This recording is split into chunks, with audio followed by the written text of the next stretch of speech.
Okay, we're going to go and start. Thank you everyone for being here today. My name is Randeep Kullar and I am the Career Services Manager for the Berkeley Global Career Center. And today we're going to be spending some time to talk about internships and how they are a gateway to career exploration and advancement. So I wanted to start off by talking about my own career exploration journey. I know folks tend to want to know, okay, well, how did you get to where you are and what happened along the way for you? So just to kind of give you some background, I actually, when I was growing up, I actually wanted to be a doctor. It's, that my parents were very much about, being a South Asian woman and falling into that stereotype of be a doctor, be an engineer, be a lawyer. And so I went the doctor route. However, when I hit high school, I realized that I don't even like science or math or anything along those lines. And so very quickly I realized that medicine was not going to be the route for me. So when I decided to apply for college, I ended up going to UC Davis, as you can see on the screen. Uh, I went in not really knowing what I wanted to do, but thinking, okay, I love history. I love to read, so let's just major in history. That's a general liberal arts degree. Should have lots of options with that. And naturally, being a history major, everyone was like, "Oh, you're going to be a lawyer, right?" So I was just like, "Yeah, I'll be a lawyer. That's an easy, next step after a doctor." Um, so I decided to become a lawyer my freshman year of college. And one of the first things I did while I was there was actually start an internship. And this internship was with the campus judicial board. And what the judicial board did at the campus was they worked with students and faculty to help them resolve issues of, misconduct, whether you were caught cheating or, anything from that to housing issues to, misconduct in social environments, things like that. um, while I was in my internship, I very, very quickly learned that I did not want to be a lawyer. And not that I was practicing law of any kind, but the experience that I had on the within the judicial system, at least at the university, made me really quickly realize how adversarial that system could be when it was me and a colleague of mine. So another student sitting in a hearing room defending a student or defending a faculty member and literally being at each other's throats because we thought our case was right and we wanted to win. So that was not what I wanted to do. I was very adamant against that. So when I was at that internship, which I did for 2 years, um, I really quickly realized, okay, so law's out. So what can I do out? What else can I do? So like, well, I'm a history major. What else does a history major do, right? So I'm like, okay, the next logical option is teaching. I'll become a teacher. So I ended up minoring in education along with my history degree, and did an internship around that in that space as well, and as a teaching assistant.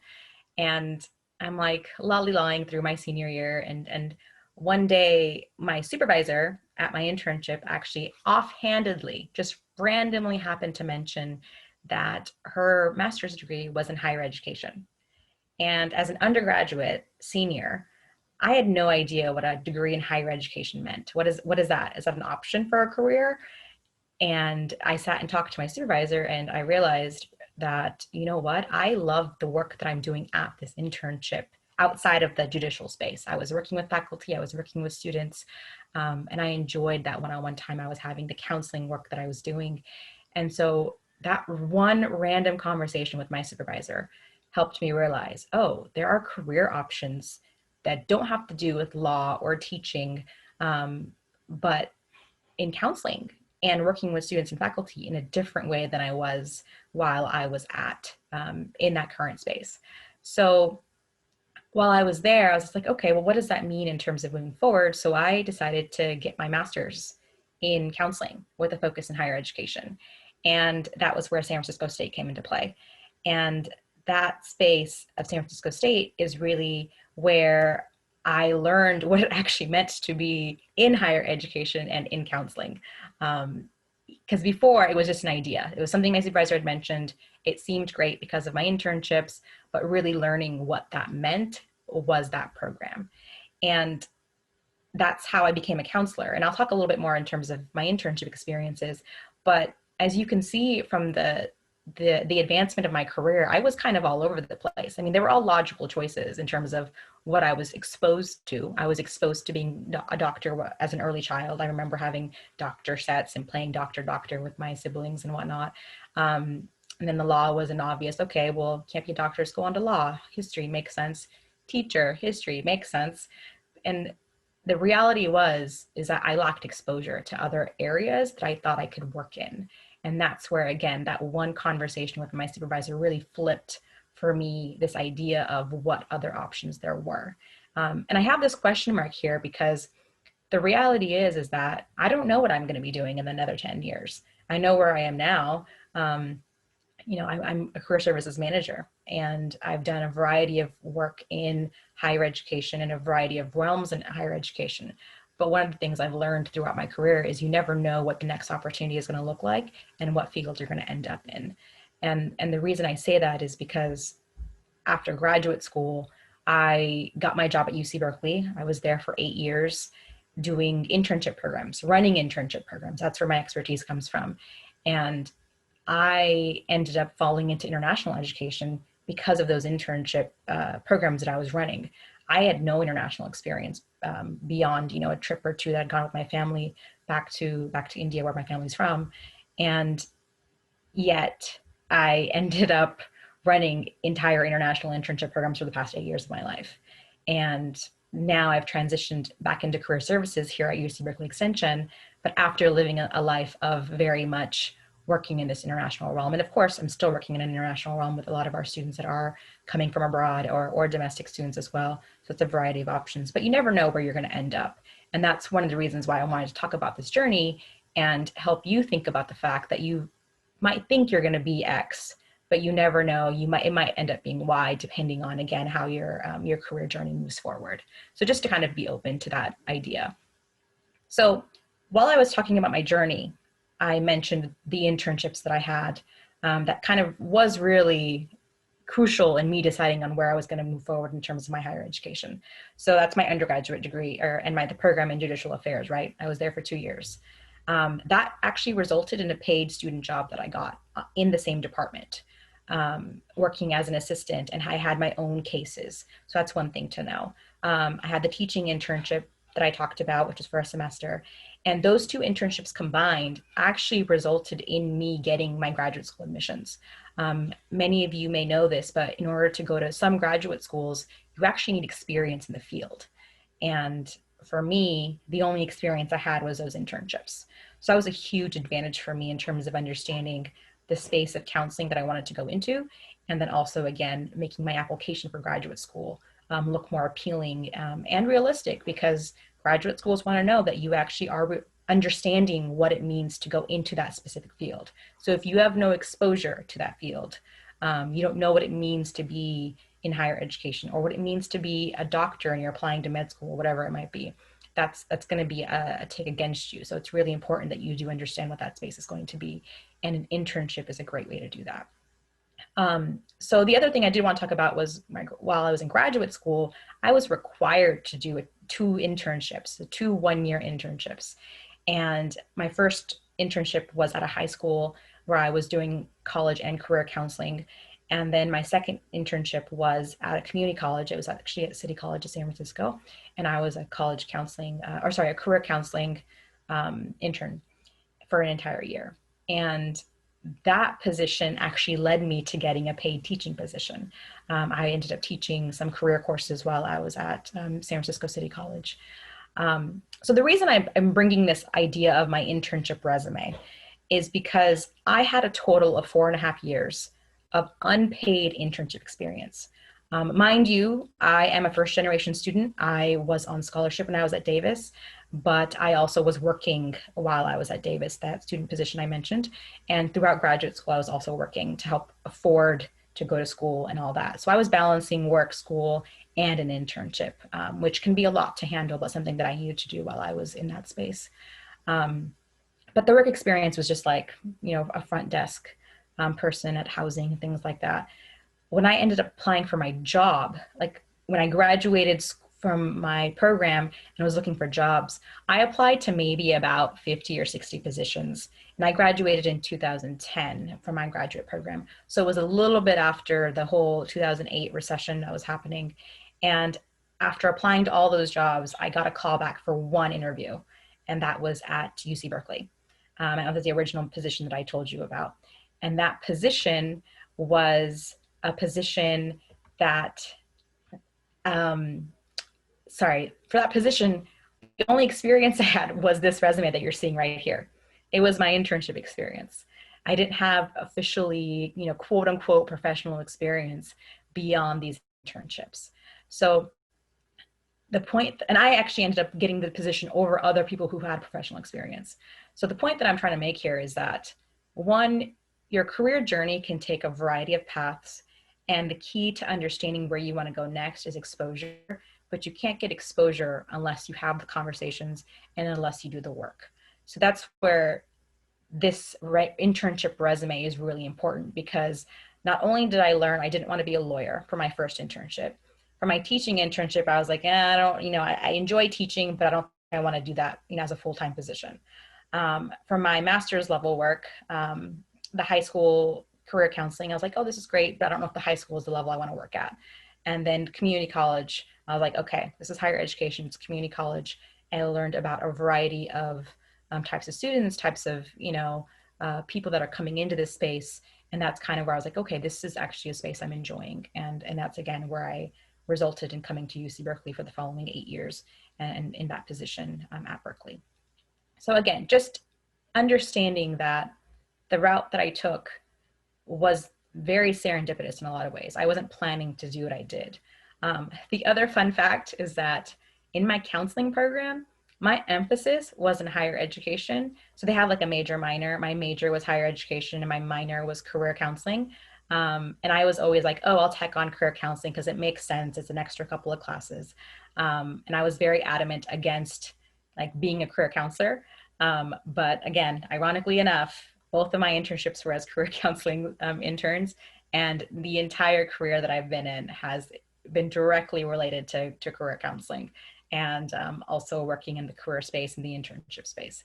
So it's also very ironic in the sense that I was very like, oh, I don't want to do this. And yet my experiences ended up being in that space. And I very much enjoy the work that I do, even though, again, I had this perception of what it meant, and that perception wasn't very real.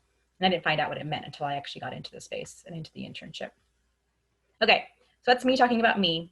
Why does this matter to you? Why does my career journey matter to you? Why does any of this matter to you? So I want to start with some statistics. So first of all, of the class of 2019 seniors, this is general seniors, not Berkeley seniors, but just in general across the US, who applied for a full-time position, 57.5% received a job after completing an internship. In contrast, 43.7% of those who received a job offer did not complete an internship. So there's actually a huge difference in the folks that are completing internships and getting jobs and aren't completing internships and getting jobs. So completing an internship actually increases your job offers by 16%, according to these statistics. So keep that in mind. People are looking for academic experience, yes. You can go to the biggest schools, get the highest grades. At the end of the day, if you don't have the concrete skills and the experience to back that up, you're going to have a harder time getting a job. So keep that in mind when you're thinking about not only these statistics, but also what that means for you when you're moving forward. So why does an internship matter? Obviously, I mentioned the statistics, but beyond that, when you are competing with candidates, you're competing with candidates that have experience. That's like I mentioned before when I got my Berkeley position. I was competing with people who had been in the field for quite some time. And if I had come out of grad school fresh with no internship experience, there would have been no way I would have been hired. My academic experiences is not enough. So you have to think about the years of experience people have and the professional networks people have. The more you're out there, at different positions, at different events, on different boards and committees and things like that, the more networks you're going to build. These folks have the soft skills. And so soft skills, I don't mean, the hard coding skills of data science and like the maths and all that stuff. I really mean like being able to talk to people, the communication skills, things like that. And again, the high level references, which are people that they know, like say my old boss was the VP of, an organization, and that VP is going to be writing me a reference. So those are all things that you're not going to have unless you have some solid work experience behind you. So An internship is an opportunity to gain those experiences, to build that network, get those skills, and really get those references before you are finishing up your education and moving forward in your professional career. And I will say, this is how many years later? Like 15, 20, well, 20 years, no, what is it? 15 years later, I still keep in touch with my UC Davis supervisor at my internship.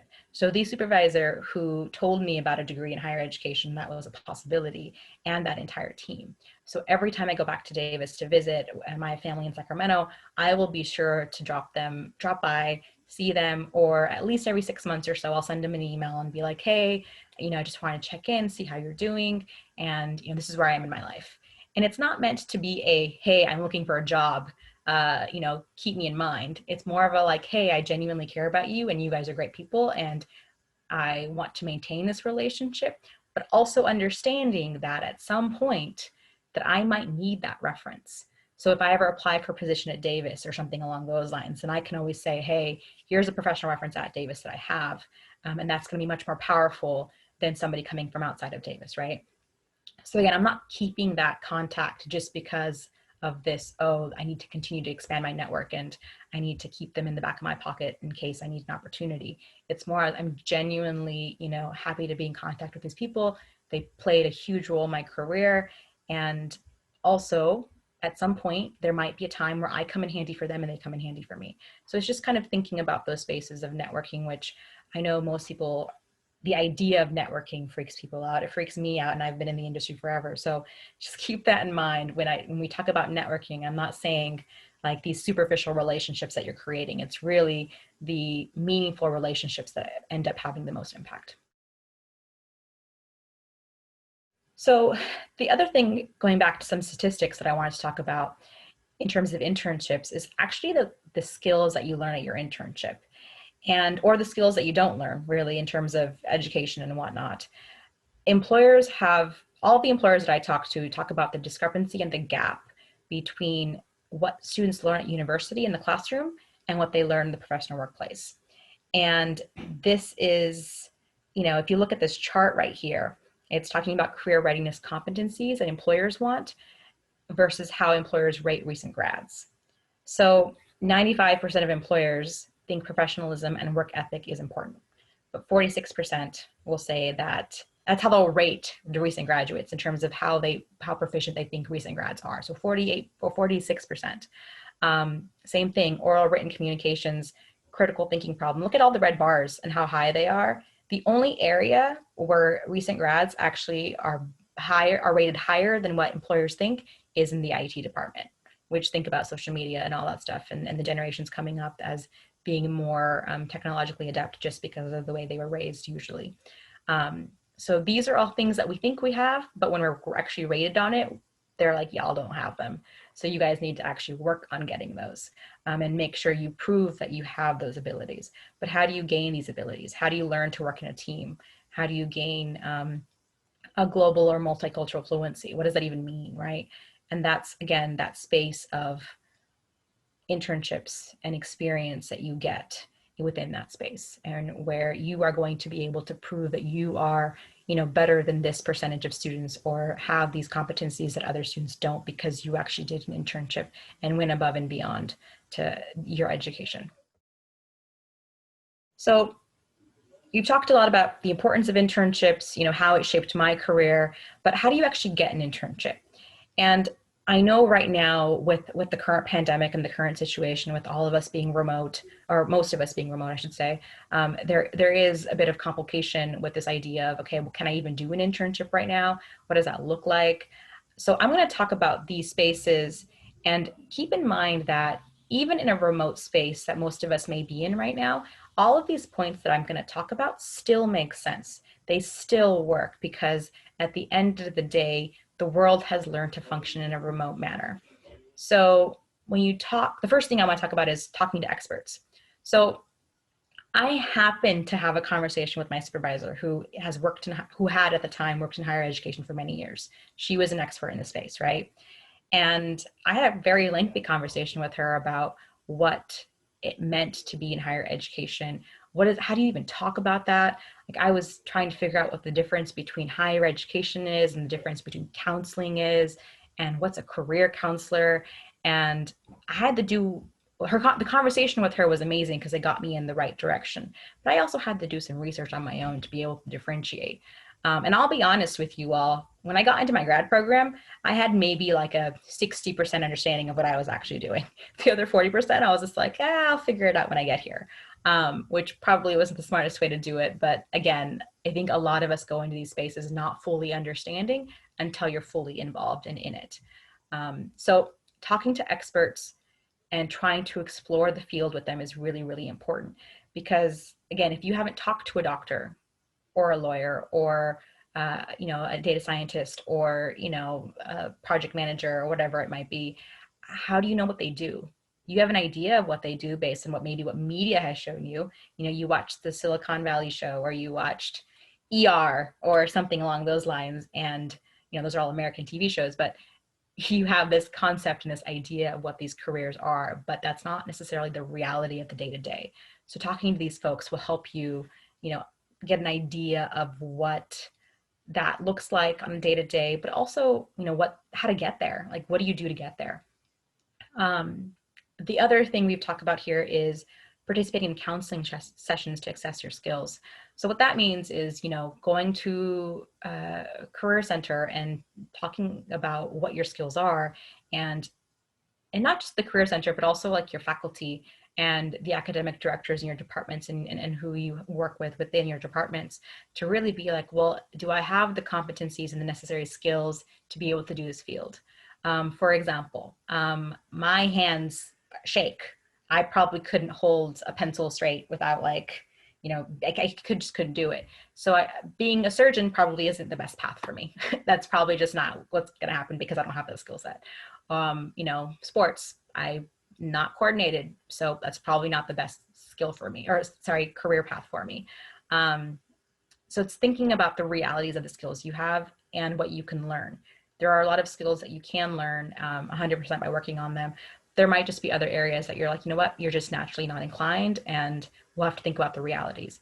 Or the realities of the fact that even if I was an amazing person at, sports or football or whatever it is, that might not be a realistic path for me at this point, just because of, X, Y, and Z.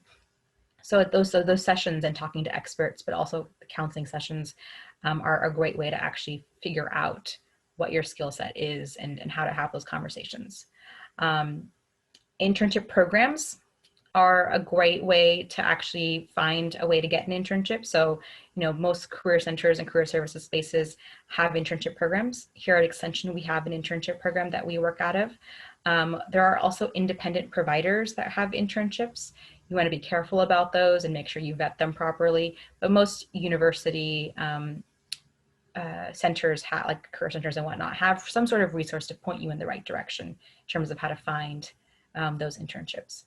Again, career events, networking events, conferences, panel events, things like that are great ways to meet people and also to learn more about your field and to get an understanding of the kinds of internships that might be out there. One of the, I think, most underutilized resource for students is actually professors in academic departments. I can't tell you how many faculty will, and I've taught before too, so sitting in my own office hours and just by yourself, you establish an hour or two a week and nobody comes to see you. And those faculty, especially the ones at Extension here, these are experts in the field. Like, they know the field like the back of their hand. And yet most students don't take advantage of their knowledge and their resources and their connections and networks. So that's one thing I would say when you are, deciding on your path and you are in an academic setting, engage your professors and your departments, because there's so many resources there for you in terms of how to move forward professionally. The other space is LinkedIn. Learn how to create a professional LinkedIn profile and learn how to engage with LinkedIn. LinkedIn is what folks use now. How are you being active on LinkedIn? Are you posting on LinkedIn? Are you expanding your network on LinkedIn? And what does that look like? And how do you do that? You folks know you're looking for an internship on LinkedIn. Now on LinkedIn, there's an option where you can say open to work. And that could mean different things in terms of a job versus an internship, but either way, it's an opportunity for you to express to the LinkedIn community that you are actually looking for an opportunity. So have you taken advantage of those opportunities? And then, of course, when you're looking for internships and you're exploring, you have to make sure you're preparing yourself. I know a lot of folks that will go into interviews, they're like, oh, I know how to interview, this is easy, and get there, and they haven't done any research on the company. They haven't done any preparation, and that ends up being their downfall. So in this process of trying to find an internship, you obviously have the space of searching for an internship, right? With whether it's, through job search engines or, LinkedIn, your networks and things like that. But there's also a space of understanding what direction you want to go into and why. And internships are a great space to actually explore the areas you want to go into. And I will say, in the years I've worked in the career space, I always tell my students, even the internship that you hated is going to teach you something. Because, for example, I didn't hate my internship at Davis, but I hated a portion of it. And that's what made me realize I did not want to go into law. I didn't want to deal with that space. So any internship is going to be a successful one because you've learned how to, do certain things depending on the professional space. And the other thing I'll say about internships and experience in general, a lot of folks go into this space and they're like, well, I have internship or I have experience, doing, working as a cashier at, some store. That's not relevant experience to, this marketing job that I want. And not understanding the fact that when you are a cashier, you are working with customers, you are working with people, you know how to have those conversations, you know how to engage, you know how to, point them in the right direction or whatever it might be. And those are the kinds of skills that are going to be relevant in that marketing position or in that finance position, because those are the soft skills that you've learned that are going to help you move forward. So keep that in mind also, is that say you are completely shifting career paths, which many of you might be, these internships will actually help you with that shift as well. And any past experience you have is still going to be relevant in some way, shape, or form. And it's just learning how to talk about those experiences with the next opportunities that you're going to be presented with or taking advantage of. The other thing I'll mention in terms of being remote, there are tons of remote internship opportunities now, and it's actually even more easier to access these opportunities now from anywhere in the world. So that's one thing to keep in mind too, is that the access space is expanding for internships. So don't be discouraged by the fact that, okay, well, I can't go in person to a company to do an internship right now. No, you might not be able to. The entire world is facing a pandemic, but the advantage is you can be sitting in, Brazil and doing an internship in San Francisco, or vice versa, right? So you actually have an advantage now because the world has opened itself up to this idea of working across, physical boundaries. So something that's actually a positive, I would say, that came out of this space, something to keep in mind when you are thinking about how to move forward and how to get an internship. So what do you do at an internship? That's another big question that I'll get from folks. And every internship is going to be different. Obviously, the field is going to matter. So what a finance intern does might be different from what a counseling intern or a project management intern or a data science intern does. But I will also say what a finance intern does in one company might be completely different from what a finance intern does in another company. So that does, every company, every role, every internship is a different culture, is a different experience. And so there's no real way to compare two experiences in that space. So that's one thing I do want to make sure I point out, because experiences are different. Also, you can have the same two students, you can have two students at the same internship, the same exact internship, doing the same exact things, and one student can love it and the other student can hate it. So something also to keep in mind is that we're all different people. We all have different strengths and weaknesses and different likes and dislikes. So what works for me may not work for you. So it's really, really important to think about that when you are in that space of, okay, well, what am I doing at this internship, and am I going to like it or not? So keep that in mind and take what other people say with a grain of salt, meaning don't necessarily automatically assume that if I tell you, oh, this is a bad internship, that it's going to be a bad internship for you, because you never know. Different people have different opinions and perceptions, and they don't know who you are necessarily and what you would like. So beyond that, in terms of being at an internship is really an opportunity for you to learn everything you can. It's really a time for you to be a sponge and just soak in everything that's around you. And that's everything from, say you're the marketing intern and you're talking to the finance person. You're like, I don't even like finance or numbers, but you should still listen to the finance guy and see if there's any opportunity for you to do a project with the finance person. Is there any opportunity for you to learn from that person or shadow that person? Because you never know, because maybe you just don't like finance because you think it's boring, or you saw Wolf of Wall Street and you're like, these people, oh, I don't want to do that.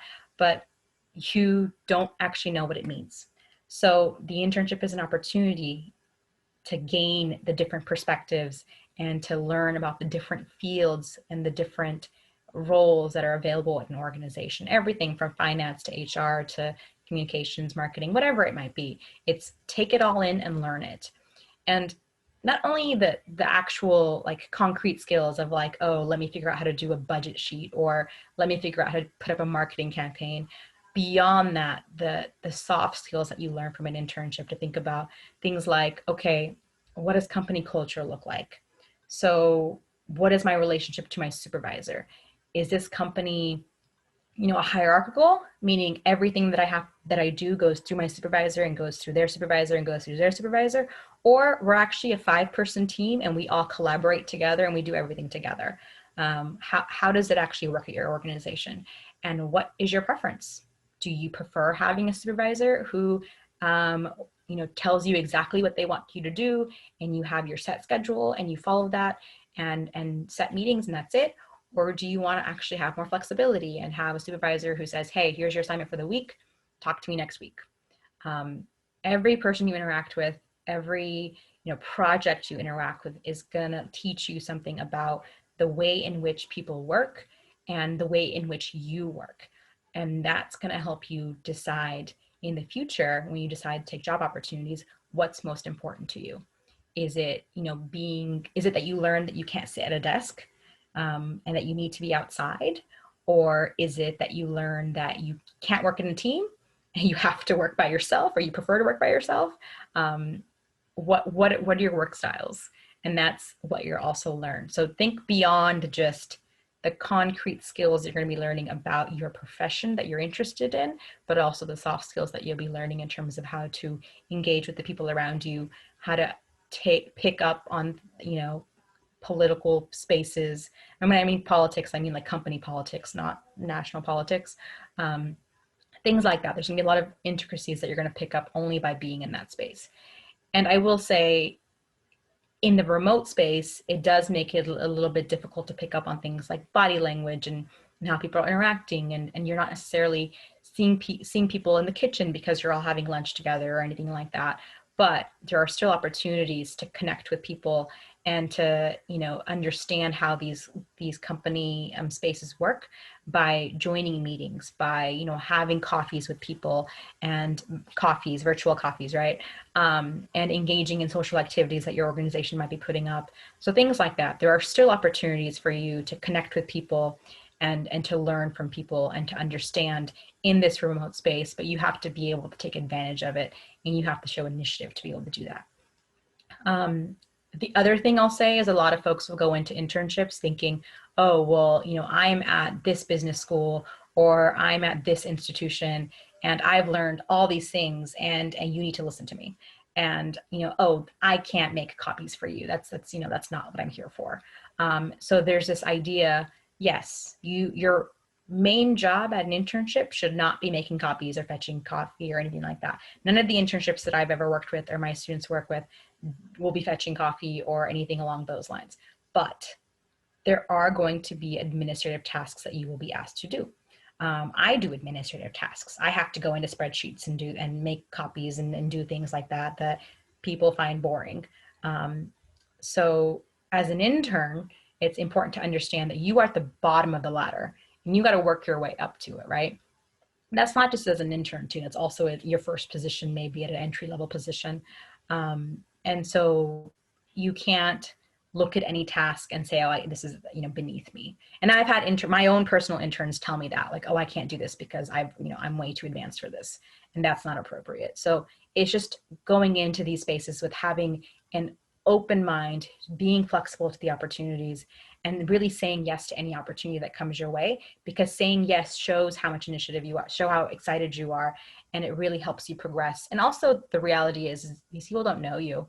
You're gaining their trust.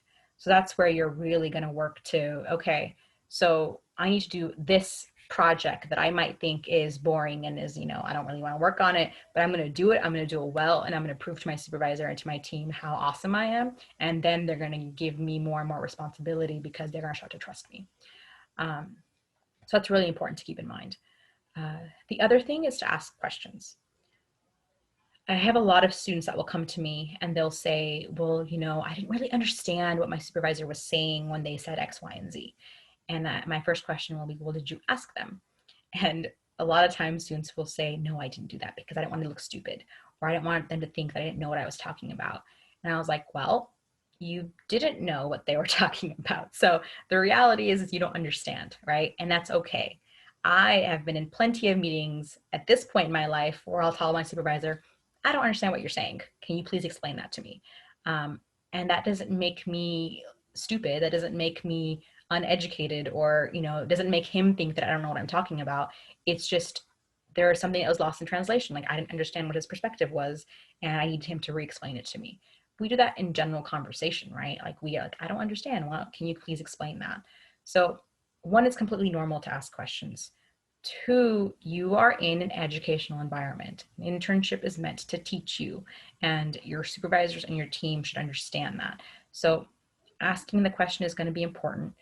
Not asking the question is actually going to could potentially set yourself up for failure, because you might misunderstand something and your supervisor could, end up, you could end up doing the project incorrectly or whatever it might be.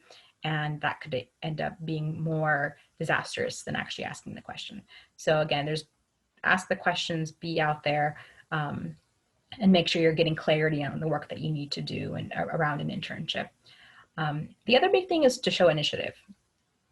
Most folks are actually pretty good about this. They'll go in, they're super excited. They finish a project and they're like, okay, how can I help you? What else can I do? Here are my ideas, et cetera, et cetera. And then the flip side is the folks that go in are like, okay, my supervisor gave me a project, told me to do it by Friday. It's Monday. I finished it on Tuesday. Now what do I do? And it's like, well, did you talk to your supervisor? And it's like, oh no, but I have until Friday. It's like, but no, you need to show that initiative. You need to actually ask for more projects and ask for more work. And I'm not saying you want to pile yourself with work, but it's really, again, making your supervisor understand that you have ideas, are engaged, and want to contribute to the organization. So that's where it's really, really important for you to show that excitement and, again, that interest in the community and making it better, and the organization and what their goals are.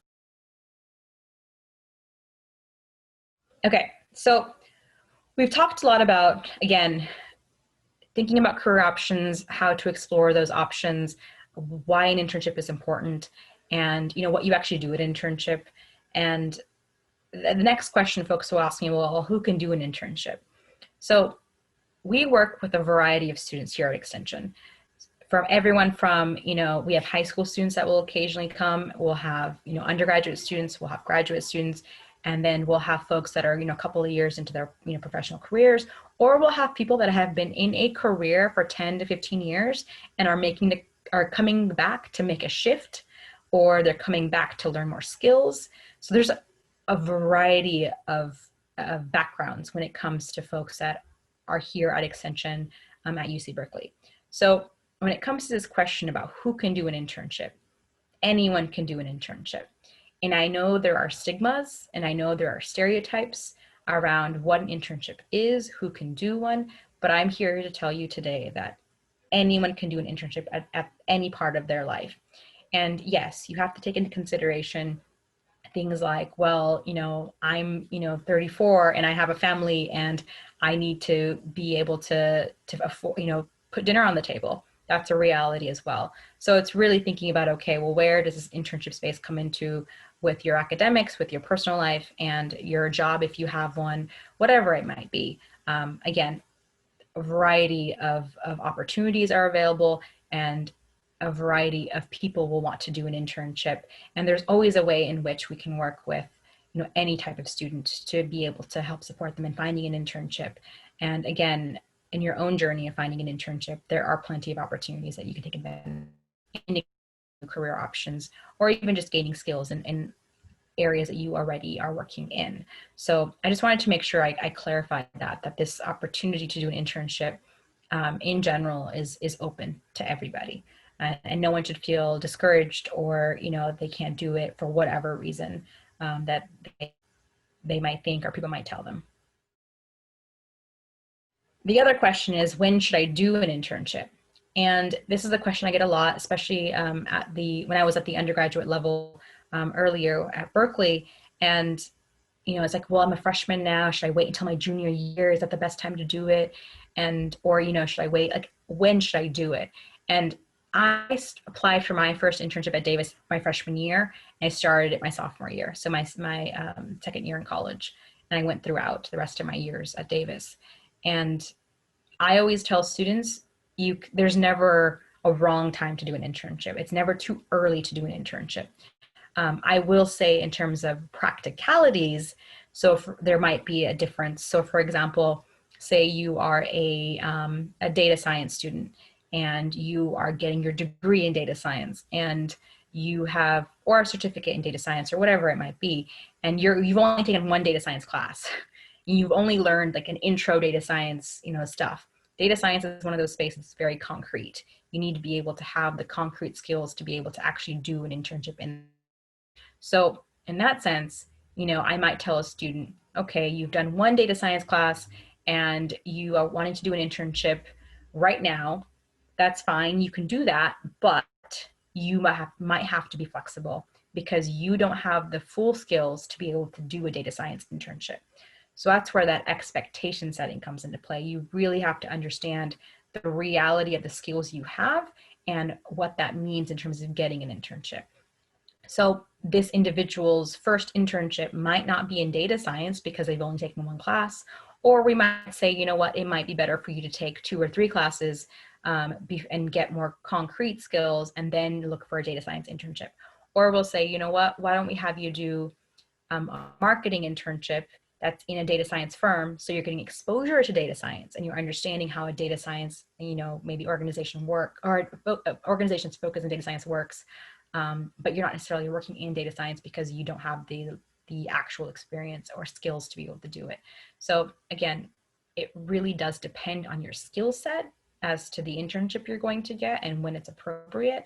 But at the end of the day, if you're flexible and you're willing to, gain the experience from a variety of areas, then you should not have a problem doing an internship at any point in your career, your educational career or otherwise. So it's really, again, that expectation setting around the skills you have and what that industry you're looking to get into requires. So for example, I use data science, my first example, but a marketing intern, for example, marketing has lots of hard skills attached to it when it comes to, web design and graphics and a variety of things. Again, hard skills that you have to learn, but there might be, say, a need for a social media intern, and you actually are great at social media because you've been doing it your entire life. Or maybe they need someone to come in and help with some communications and give a perspective of X population. So in that area, the soft skills will come into play more so than the hard skills. So just keeping that in mind. Again, every field is different. Every field has the hard skills attached to it as well as the soft skills. And it's thinking about, okay, well, where am I in terms of gaining those skills and how does that play out? So yeah, that was my presentation. And I wanted to just say thank you to everybody. I'm going to stay on board, obviously, to answer questions, but just to really quickly, if you do have general questions, we do have our own internship program, and this is the website for it, and also our email if you have questions about internships. Also, just to remember to complete the survey to get more information at the end of this whole presentation. But yeah, let's answer some questions. Okay, first question. How to balance internship with academic work in school? If I don't have enough time for both of them, which one should be priority? academics should always be priority, because at the end of the day, you're going to need your academics to move forward, right? You're going to need that degree or that certificate or whatever it might be. So it's important to move that space forward, and maybe you have to wait. Maybe you say, okay, you know what, this semester I can't, I have 5 classes or 4 classes and I'm balancing, my home life. Or again, we're in a pandemic and a lot of us are dealing with our mental health and being cooped up inside and things like that. And you know what, maybe this semester isn't the semester. Maybe I'm going to take 3 classes and kind of pace myself. So that's something to keep in mind. And the balance really depends on what that looks like for you. Every person's going to be different, and what they can handle is going to be different. And that doesn't mean that one person is stronger or better than the other. It's just we're all different people. So I would say do what's best for you and take your personal situation into consideration. And maybe, you know what, you can't do an internship right now because you have to work full time. And that's just the reality. The other thing I'll say about that is I've met a lot of students throughout my time, and whether they're fresh, college freshmen, like under 18-year-olds, or whether they're, 40-year-olds that are coming back to restart their careers. And both types of students will say, well, I have to get this done in 4 years, or I have to get this done in X amount of time. And I have to, get my degree first and then go to get my job and then, find a girlfriend and then get married and then buy a house, whatever it is. Like this idea that society puts in us is that we have a timeline. And yes, you might have a timeline in the sense of like, well, I need to get a job because I need to support my family or whatever it might be. But I also want to remind you all that these timelines we tend to put on ourselves tend to not necessarily be timelines that need to be followed. Meaning you don't have to, like in America, for example, the standard is, okay, you go to college at 18, you graduate at 22, you have your job, and then you should be married with kids by X year, or you should have a house by X time. And those are pressures the society puts on us. And that think about in terms of how long we're living these days, and the fact that, you know, you can live till you're 90 or 100. So if you're freaking out at 24 or at 30 or even at 40 because you're like, well, I'm behind all my colleagues, or I haven't finished my degree, or, I don't know what I'm doing, you still have another 50 years or 70 years potentially, right? If all goes well to live your life. So in that sense, I would say this pressure that we put on ourselves to meet timelines and to balance everything that we need to balance at one time, just again, keep that in mind. There is no rush to get through our academics. There is no rush to necessarily get through and be at a specific point in your life at a specific time. Again, I understand the dynamics of needing to make money and pressure, and also how expensive education can be. So I'm not saying all of this in a vacuum. I understand there are dynamics that we need to take into consideration, but I do want to I just wanted to say that in terms of the pressure we put on ourselves to be able to balance that, and try to see if folks can give themselves a break, really. So yeah, I hope that answers that question. Any other questions? And again, if you have the question, somebody else probably does too. So don't be shy. Feel free to ask. And you can also ask anonymously, so I won't know who you are. Okay, well, if we don't have any other questions, thank you everyone for attending. I really appreciate all of your support and your questions. And again, we're here to help support you in any way that we can. So please feel free to reach out. And I'm happy to have more conversations with you around internships and career in general. Again, here at Extension, we're really here to help support you in that space and moving you forward in your career in a way that works for you, because everyone is different. So we want to make sure that your career plan is individual to you and your needs. Thank you, everyone.